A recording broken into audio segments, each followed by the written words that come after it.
Good evening friends. இந்த வீடியோவில் நம்ம நாளைக்கு நிஃப்டி 50 அண்ட் சென்செக்ஸ் அதுக்கான ப்ரீ மார்க்கெட் ரிப்போர்ட் பார்க்கலாம். அதுக்கு முன்னாடி இன்றைக்கான போஸ்ட் மார்க்கெட் ரிப்போர்ட் நம்ம மார்க்கெட் எப்படி முடிஞ்சுது, மார்க்கெட்டு நல்ல ஒரு கீழே வரையும் வந்துட்டு சடார்னு ஒரு ஏற்றம், நல்ல அருமையான ஏற்றம். இன்றைக்கி யாருமே எதிர்பார்க்காத ஒரு ஏற்றம். ஒரு நேரத்தில் நான் எஃப்ஐஸ் பை தான் பண்ணுறாங்களோ அப்படின்ற மாதிரிலாம் எனக்கு தோணுச்சு.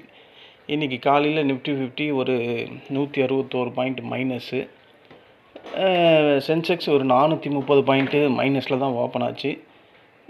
நம்ம நிஃப்டி 50 பார்த்தோம்னா சார்ட்டு இந்த 161 பாயிண்ட்டு இங்கேருந்து கேப் டவுன் இறங்கிட்டு நல்லா கீழே போச்சு. நம்ம சப்போர்ட்டு 23,367 அதை எடுக்கும்னு பார்த்தேன். அதை எடுத்துகிட்டு மேலே போச்சு.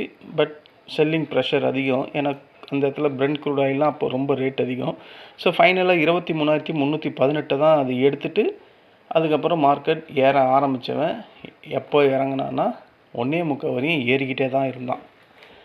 1 மணி வரையும் ஏறிக்கிட்டே தாங்க இருந்தது மார்க்கெட்டு. யாருமே எதிர்பார்க்காத ஒரு ரேலி மார்க்கெட்டில். என்னடா மார்க்கெட்டில் இந்த மாதிரி ஒரு ரேலி ஆகுது அப்படின்றது அந்த நேரத்தில் நான் போய் பிரெண்ட் க்ரூட் ஆயிலை செக் பண்ணுறேன். அது அங்கேயே தான் இருக்குது, ஒரு மாற்றமும் இல்லை. காலையில் மார்க்கெட் நல்ல கடுமையாக கீழே விழுந்தது. எனக்கு தெரிஞ்சு சென்செக்ஸு ஒரு 1000 பாயிண்ட் வரையும் கீழே விழுந்ததுன்னு தான் நினைக்கிறேன். நிஃப்டி 50 வந்து 23,320 வரையும் வந்திருக்கான். ஓகேங்களா. ஆனால் ஒரு 10 மணிக்கு மேலே திடீர்னு ஒரு சரியான பையிங் ப்ரெஷர். கடைசியில் பார்த்தா மார்க்கெட்டோட இன்டர்டே டைமில் முடியும் போது ப்ளஸ் 6 பாயிண்ட் பாசிட்டிவ்கே வந்து க்ளோஸ் ஆகிருக்கு.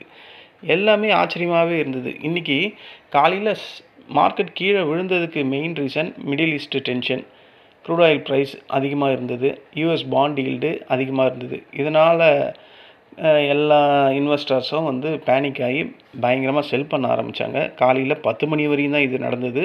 நம்ம ரூபாயோட மதிப்பு நான் சொன்ன மாதிரி 96 எவ்வளோ போயிருக்கு. நம்ம ரூபாய் வந்து 96,388 வரையும் போயிருக்கு. நான் 97 போகணும்னு நினச்சேன்.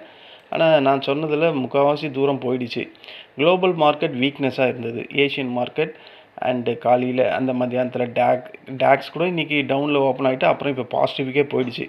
ஸோ ஏஷியன் மார்க்கெட்டும் காலையிலலாம் ஒரு வீக்காக இருந்ததுனால ஒரு பேனிக் செல்லிங் நமக்கு 10 மணியும் வந்தது.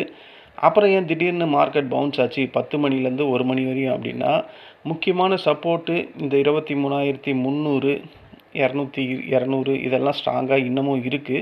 பெரிய லெவலில் பவுன்ஸ் பையர்ஸ் இங்கே வந்து வாங்க ஆரம்பித்ததுனால மார்க்கெட் பயங்கரமாக மேலே ஏறி போச்சு.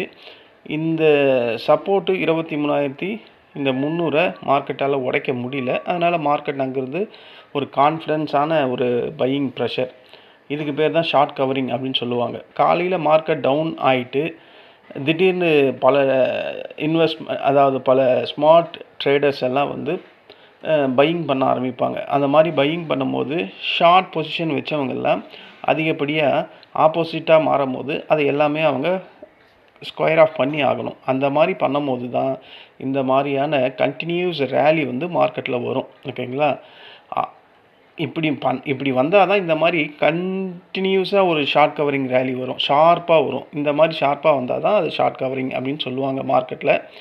இந்த ஷார்ட் கவரிங் ரேலி வர்றதுக்கு மெயின் காரணம் என்ன நீங்கள் நினைக்கிறீங்கன்னா, இன்றைக்கி ஃபுல்லாக ஐடி செக்டர் தாங்க மார்க்கெட்டை ஹேண்டில் பண்ணிச்சு அப்படின்னு தாங்க சொல்லணும். இன்ஃபோசிஸ், டிசிஎஸ், அப்புறம் அந்த இன்னொரு நல்ல பேர், அந்த பேர் ஐடி செக்டர்ஸ் எல்லாமே இன்றைக்கி காலையில் நல்ல வீக்னஸாக இருந்தது. நல்ல வீக்னஸ் ஆகிட்டு கடைசியில் ஒரு சர்டன் ஸ்டேஜில் பவுன்ஸ் ஆரம்பித்து டிசிஎஸும் பாசிட்டிவ் வந்துட்டான், இன்ஃபோசிஸும் பாசிட்டிவ் வந்துட்டான். அந்த இன்னொரு கம்பெனி கூட இருக்குங்க.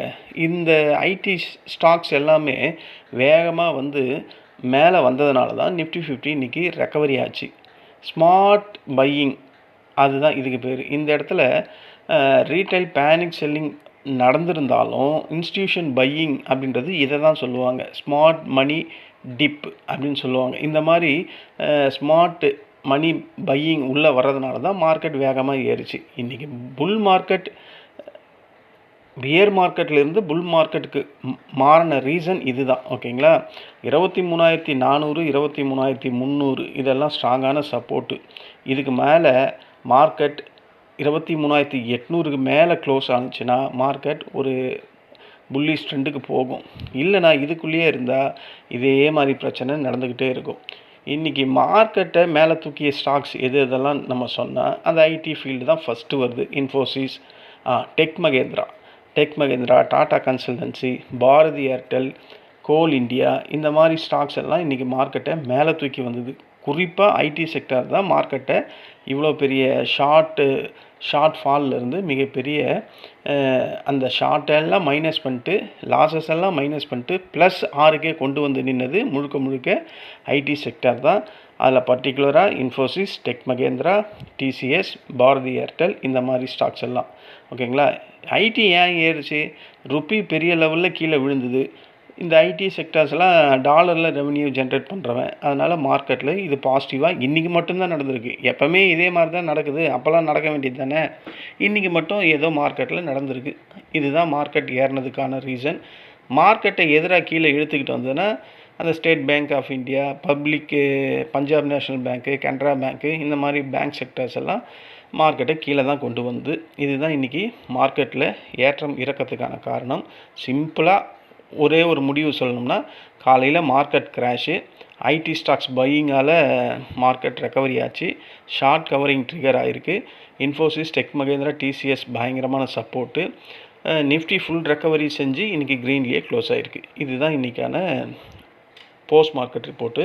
போஸ்ட் மார்க்கெட் ரிப்போர்ட்டில் நாங்கள் என்ன பண்ணோன்னா, நாங்கள் இன்றைக்கி ரொம்ப கால் பண்ணவே முடியலைங்க என்னால். இந்த காலையிலேயே ஒரு 3 கால் பண்ணிட்டேன். ஒரு கால் ஃபெயிலியர், 2 கால் சக்ஸஸில் தான் இருந்தேன். பட் என்னால் மார்க்கெட் ஏறிக்கிட்டே இருக்குது. பட் எனக்கு அந்த ஸ்ட்ராங்கான மைண்டே வரல. மார்க்கெட் ஏன் வரலன்னா, பிரெண்ட் க்ரூட் ஆயில் அங்கேயே தான் இருக்குது, 110லேயே தான் இருக்குது, 109ல் இருக்குது, 110ல் இருக்குது, அங்கேயே சஸ்டைன் ஆகிட்டே இருக்குது. ஆனால் இவன் மட்டும் ஏறிக்கிட்டே இருக்கான். நான் ஐடி செக்டார்லாம் பார்க்குறேன், அது எல்லாம் நெகட்டிவில் தான் இருக்குது. அப்புறம் கொஞ்சம் கொஞ்சமாக எல்லாம் நெகட்டிவை எரேஸ் பண்ணி பாசிட்டிவ் வரும்போது மார்க்கெட் அதுக்குள்ளே இவ்வளோ தொலைவு ஏறிடுச்சு. இருந்தாலும் எனக்கு கான்ஃபிடென்ட் இல்லை மார்க்கெட்டில் ட்ரேட் பண்ணுறதுக்கு. இன்றைக்கி பாசிட்டிவில் தான் முடித்தேன். பட் 3 ட்ரேடு தான் பண்ணேன், பெரிய ட்ரேட்லாம் பண்ணலை. அந்த 3 ட்ரேடில் 1 ஃபெயிலியர், 2 சக்ஸஸ். ப்ரோக்கரேஜெலாம் போனால் ஒரு 500 ரூபா தான் இன்றைக்கி எனக்கு ப்ராஃபிட் வரும். இன்றைக்கி என் குரூப்லேயும் 3 கால் தான் கொடுத்தேன். இன்றைக்கி சென்செக்ஸில் காலே கொடுக்கல. ஏன்னா இன்றைக்கி மார்க்கெட் ஏறினதை பார்த்து எனக்கு ஒரு பயம் வந்தது. இது இந்த மாதிரி திடீர்னு ஒரு ஏற்றம் சஸ்டைனபிள் பண்ணுமா, இல்லை அங்கேருந்து நம்மளை கீழே தொப்புன்னு கீழே விழுந்துருவானா அப்படின்ற மாதிரி பயம் இருந்தது. எனக்கு எஃப்ஐஎஸ் மேலே இன்றைக்கி ஒரு டவுட் இருக்குது. எஃப்ஐஎஸ் பை பண்ணிட்டாங்களோ? ஏன்னா எஃப்ஐஎஸ் பையிங்கில் இருந்தால் இந்த மாதிரி தான் ஒரு கரடுமுரடாக அவனுக்கு எப்போவுமே செல்லிங் பண்ணாலும் இதே மாதிரி தான் இருக்கும், பையிங் பண்ணாலும் இதே மாதிரி தான் இருக்கும். அந்த ஒரு எண்ணம் இருக்குது. மற்றபடி மார்க்கெட்டில் எல்லாமே இப்போது தலைகீழாக மாறிடுச்சா? வார் இல்லையா? க்ரூட் ஆயில் ப்ரைஸ் இன்க்ரீஸ் ஆகலையா? எல்லாம் கேட்டால் க்ரூட் ஆயில் ப்ரைஸ் இன்னமும் அது 109 சம்திங்கில் தான் இருக்குது. அதே 109.31 தான் இருக்குது. இன்றைக்கி போன ஹை 112. ஸோ அவ்வளோலாம் ஒன்றும் குறையில. இன்னமும் ஸ்டில் அது 110 அந்த ரவுண்ட்லேயே தான் இருக்குது. பட் மார்க்கெட் எல்லாம் இப்போ நடக்கிற டேக்ஸ் எல்லாம் பாருங்கள், 194 பாயிண்ட் பாசிட்டிவில் முடிஞ்சு ட்ரேட் ஆகிட்டுருக்கு. ஓகேங்களா? இதுதான் இன்றைக்கான போஸ்ட் மார்க்கெட் ரிப்போர்ட். நாளைக்கான ப்ரீ மார்க்கெட் ரிப்போர்ட் பார்க்கறதுக்கு முன்னாடி இப்போ வேர்ல்டு மார்க்கெட்டை ஒரு வாட்டி செக் பண்ணிடலாம். பிரெண்ட் க்ரூட் ஆயில் இப்போ பார்த்தோம் 109.31 இருக்குது. டவ் ஃபியூச்சர்ஸ் இப்போ அது இனிமேல் தான் ட்ரேட் ஆகணும் 7 மணிக்கு. இப்போ நடக்கிற எஃப்டிஎஸ்சி 54 பாயிண்ட்டு பாசிட்டிவில் ட்ரேட் ஆகுது. இதெல்லாம் மைனஸில் இருந்தது. சிஎஸ்சி 40 அவன் மைனஸில் இருந்தால் இன்னமும் -30 பாயிண்டில் இருக்குது. டேக்ஸ் நான் பார்க்கும்போது சிவியரான மைனஸில் இருந்தது. இப்போ ப்ளஸ் 195 பாயிண்ட்டு பாசிட்டிவில் ட்ரேட் ஆகுது. நிக்கி அவன் காலையில் மைனஸில் 594 பாயிண்ட் மைனஸில் முடிஞ்சிருக்கான். Hang Seng 288, Shanghai 4 point minus. நம்ம என்எஸ்சி நிஃப்டி 6 பாயிண்ட்டு. இந்த 6 பாயிண்ட்டு ஃபுல்லாகவே ஐடி செக்டார் ரேலியால் வந்தது. பிஎஸ்சி சென்செக்ஸ் 77, இவன் 1000லாம் இருந்தாங்க காலையில், அப்படியே மாற்றிட்டாங்க. அந்த அந்த அந்த பயங்கரமான ஏற்றம் தான் என்ன இன்றைக்கி சென்செக்ஸில் ட்ரேட் பண்ண விடாமல் தடுத்துச்சு. எஸ்டிஐ ஒரு 8 point plus, காஸ்பி 23 point plus. US dollar லைட்டாக இறங்கியிருக்கு. நம்ம யூஎஸ்டி ஐஎன்ஆர் நம்ம பார்த்துட்டோம் 96.388, இப்போ 345 ட்ரேட் ஆகுது. கோல்டு இறங்கியிருக்கு, அப்புறம் சில்வரும் இறங்கியிருக்கு, காப்பரும் இறங்கியிருக்கு. க்ரூட் ஆயில் இந்த க்ரூட் ஆயில் 105.12 ட்ரேட் ஆகுது. இப்போ நடக்கிற டவ் ஃபியூச்சரோட ப்ரைஸ் அதோட இது வந்து 168. இதை நான் இப்போ கொஞ்ச நேரத்துக்கு முன்ன நம்ம மார்க்கெட் முடியும் போது பார்க்கும்போது இது 320 இருந்தது. இப்போ 168 இருக்குது. நாஸ்டாக் ஃபியூச்சர்ஸ் எவ்வளோ ட்ரேட் ஆகுது அப்படின்றத பார்த்தா அவன் 15, இவன் 190 இருந்தான் நான் பார்க்கும்போது. இப்போ இவனும் குறைஞ்சிருக்கான். ஏன்னா பிரெண்ட் க்ரூட் ஆயில் வந்து $112 109 குறைஞ்சதுனால மார்க்கெட்டெல்லாம் லிட்டில் பிட் ஏற்றம் வந்திருக்கு அப்படின்ற மாதிரி தான் எனக்கு தோணுது. ஓகேங்களா? இந்த பிரெண்ட் க்ரூட் ஆயில் இப்போ அப்படியே குறைஞ்சிக்கிட்டே வந்தால் நமக்கு ஒரு கேப் அப் வாய்ப்பு அதிகமாக இருக்குது. இல்லை பிரெண்ட் க்ரூட் ஆயில் மேலே மறுபடியும் ப்ரைஸ் இன்க்ரீஸ் ஆச்சுன்னா மறுபடியும் நமக்கு ஒரு கேப் டவுன் கிடைக்க வாய்ப்பு இருக்குது. பார்ப்போம் யூஎஸ் மார்க்கெட்லாம் எப்படி முடியுது அப்படின்றத பார்ப்போம். ஏன்னா யூஎஸ் மார்க்கெட் எல்லாமே ஆல் டைம் ஹையில் இருக்கான்.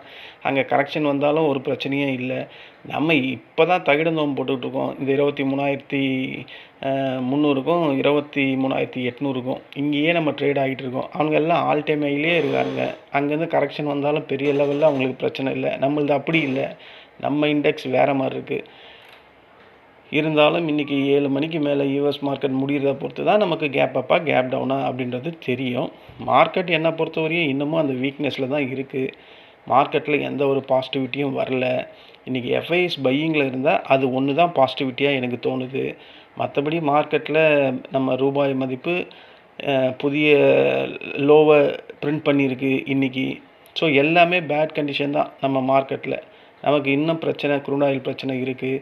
அந்த பிரெண்ட் க்ரூட் ஆயில் பார்த்தாலும் அதுவும் 109க்கு மேலே டாலரில் ட்ரேட் ஆகுது. ஸோ எல்லாம் வச்சு பார்த்தா இன்னும் மைனஸ் இம்பேக்ட் தான் அதிகமாக இருக்குது மார்க்கெட்டில். நம்ம பார்ப்போம் எப்படி நாளைக்கு கேப் அப்பில் வருதா கேப் டவுனில் வருதா அப்படின்ற மாதிரி நம்ம செக் பண்ணிக்கலாம். நம்ம ஆஸ் யூஷுவல் பண்ணுற மாதிரியே ஒரு கேப் அப் கிடைக்குதுன்னே வைங்களேன். இது வந்து நிஃப்டி 50 23,644 முடிஞ்சிருக்கு. வெயிட்டட் ஆவரேஜில் 5 பாயிண்ட் பாசிட்டிவில் முடிஞ்சிருக்கு. இன்றைக்கி தாங்க வித்தியாசமாக இருக்குது. எப்போவுமே மைனஸில் தான் முடியும். இந்த வாட்டி 644 649ன்னு காட்டுறான். வித்தியாசமாக இருக்குது. எப்போவுமே மைனஸில் தான் காட்டும். ஒரு கேப் அப் கிடைச்சா நமக்கு ஃபஸ்ட்டு ரெசிஸ்டண்ட்டு இந்த 23,723 ஃபஸ்ட்டு ரெசிஸ்டண்ட்டு. இந்த ரெசிஸ்டண்ட்டை ஸ்ட்ராங்காக உடைச்சானா 23,801 செகண்ட் ரெசிஸ்டண்ட்டு.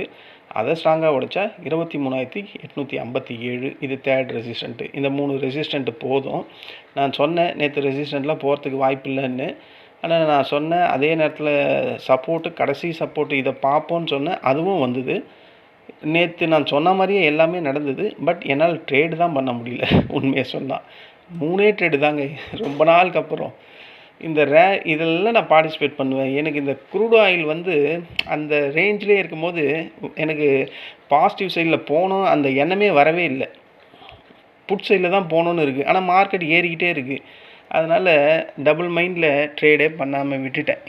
இன்றைக்கி நடந்த இதுவே இதுதான். ஓகேங்களா? மிஞ்சி போனால் ஒரு 500-600 தான் ப்ராஃபிட் வரும் எங்கள் குரூப்பில், எங்கள் ஃப்ரெண்ட்ஸ் குரூப்பில். ஏன்னா நான் யாருக்குமே கால் அந்தளவுக்கு இன்றைக்கி கொடுக்கவே இல்லை. 3 தான் கொடுத்தது. அதனால் கடுப்பாகிடுச்சு எனக்கு. இல்லை ஒரு கேப் டவுன் ஓப்பனிங் கிடைக்குது அப்படின்னா க்ரூட் ஆயில் பழையபடி நல்லா இன்க்ரீஸ் ஆகிடுச்சு ப்ரைஸ் எல்லாம் அப்படின்னா இதுதான் அதுக்கு ஃபஸ்ட்டு சப்போர்ட்டு. 23,567 first support. அதை ஸ்ட்ராங்காக உடைச்சானா 23,472. அதையும் ஸ்ட்ராங்காக உடைச்சானா 23,371. ஓகேங்களா? அதுக்கும் கீழே வந்தால் 23,262. இந்த 4 சப்போர்ட்டு நாளைக்கு நிஃப்டி 50க்கு இன்ட்ராடே லெவல்ஸாக இருக்கும். நாளைக்கு நிஃப்டி 50க்கு வீக்லி எக்ஸ்பைரி இருக்குது, மறந்துடாதீங்க. பயங்கர வெலாட்டைலாக இருக்கும். ஏன்னா இப்போ வெலாட்டிலிட்டி 19.63 இருக்குது. இன்க்ரீஸ் தான் இருக்குது. ஸோ இது ஒரு பேட் கண்டிஷனில் இருக்குது. ஓகேங்களா? மார்க்கெட் இந்த மாதிரி பேட் நெகட்டிவிட்டி சிம்பிளில் தான் இருக்குது. இன்றைக்கி பாருங்கள் ஹெவி வெயிட் ஸ்டாக்ஸ் மட்டும்தான் ஏறி இருக்குது. பேங்க் நிஃப்டி இறங்கி தான் இருக்குது. மிட் கேப் நிஃப்டி இறங்கி தான் இருக்குது. நிஃப்டி நெக்ஸ்ட் 50 இறங்கி தான் இருக்குது. நிஃப்டி நெக்ஸ்ட் 50 662 பாயிண்ட் இறங்கியிருக்கு. இந்தியா விக்ஸும் இன்க்ரீஸ் தான் இருக்குது. ஸோ மார்க்கெட்டில் அந்த பாசிட்டிவிட்டி வரல அப்படின்னு சொல்கிறதுக்கு மெயின் ரீசன் இது தான். ஓகேங்களா? நம்ம சென்செக்ஸ் வருவோம். சென்செக்ஸில் வந்தால் இவன் பாருங்கள் இன்றைக்கி ரேலி. சென்செக்ஸில் யாராவது கால் சைடில் இருந்தீங்கன்னா நீங்கள் நினச்சி பார்க்க முடியாத ஒரே ஒரு ஸ்டாக் வாங்கியிருந்தேன்னா 20,000 ரூபாங்க. 20,000. நான் இந்த இடத்துல ஒரு கால் கொடுக்கணும் தாங்க இருந்தேன். அது என்னவோ இன்றைக்கி என்ன ஏதோ ஒன்று தடுத்துக்கிட்டே இருந்தது. அதனால் கொடுக்கல.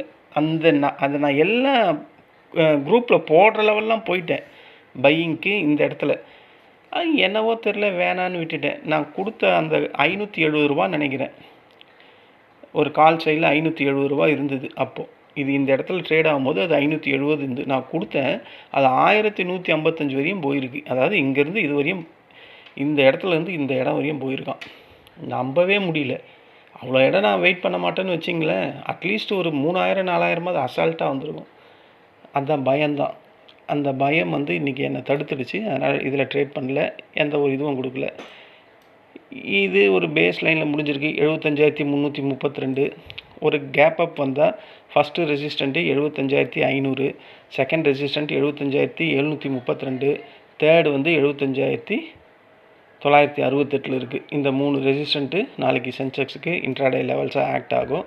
இல்லை ஒரு கேப் டவுன் வருதுன்னா ஃபஸ்ட்டு சப்போர்ட்டு 75,000, அதை ஸ்ட்ராங்காக உடைச்சா 74,735, அதையும் ஸ்ட்ராங்காக உடைச்சா 74,454, அதையும் உடைச்சா இன்றைக்கி இந்த லோவை டச் பண்ணும் 74,131. இந்த 4 சப்போர்ட் லெவல் நாளைக்கு சென்செக்ஸுக்கு இன்ட்ராடே லெவல்ஸாக ஒர்க் அவுட் ஆகும். இங்கே ஒரு டிஸ்க்ளைமர், இங்கே நான் கோடிட்டு காட்டியிருக்க இந்த ரெட் லைன், இந்த க்ரீன் லைன், இந்த ப்ளூ லைன், இந்த க்ரீன் லைன்லாம் ட்ரேடிங் ரெக்கமெண்டேஷன் லைன்லாம் கிடையாது. இது ஜஸ்ட் ஒரு எஜுகேஷன் பர்பஸ்க்காக போட்டிருக்கு. இன்றைக்கி கண்டிப்பாக ப்ராஃபிட் நீங்கள்லாம் பண்ணியிருப்பீங்கன்னு எனக்கு தெரியும். ஏன்னா மார்க்கெட் ஒன் சைட் மார்க்கெட்டாக தான் இருந்தது 10 மணிக்கு மேலே, 10லேருந்து 1 மணி வரையும். கண்டிப்பாக பெரிய ப்ராஃபிட் பண்ணியிருப்பீங்க அப்படின்ற மாதிரி நான் நம்புகிறேன். எனக்குள்ளே ஒரு சின்ன ஃபியர் வந்ததுனால நான் எடுக்கலை, பெரிய லெவலில் ட்ரேட் பண்ணலை. இதுதான் இன்றைக்கான போஸ்ட் மார்க்கெட் ரிப்போர்ட். நாளைக்கான ப்ரீ மார்க்கெட் ரிப்போர்ட்டும் இதுதான். இந்த வீடியோ உங்களுக்கு பிடிச்சிருந்தா என்னுடைய இந்த பிரேவ் ட்ரேடர்ஸ் ஆவடி அப்படின்ற இந்த சேனலை சப்ஸ்கிரைப் பண்ணுங்கள். நம்ம நாளைக்கு இன்ட்ராடே டைமில் மீண்டும் சந்திக்கலாம். நன்றி, வணக்கம்.